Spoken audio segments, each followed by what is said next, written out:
20 colles geganteres vingudes d'arreu de Catalunya s'han aplegat aquest diumenge a Balaguer per participar en la 10a Bienal Gegantera 4 anys després de l'última edició.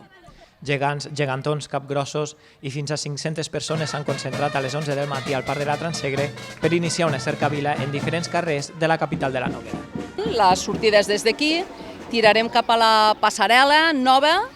entrarem cap al casc antic i la resta serà el casc antic, carrer Miracle, la plaça, després tirarem cap al carrer de Vall, a la plaça de Sant Salvador hi ha una paradeta d'avituallament,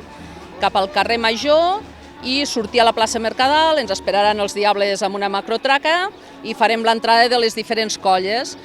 Tant per la ciutat com per les colles que sempre hi han participat i fins i tot per les nouvingudes, suposa molt haver pogut recuperar aquesta jornada festiva. Estem en una Bienal gegantera, sempre s'acostuma a fer cada 2 anys, es va fer l'any 18, l'any 19 no tocava, el 20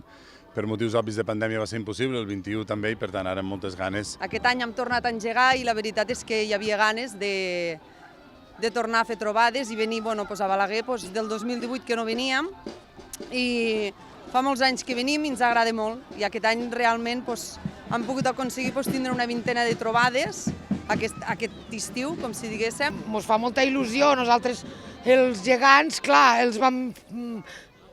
tindre que posposar el bateig per culpa del Covid i ara tindre aquesta oportunitat de poder reunir-nos tots, ens agrada molt.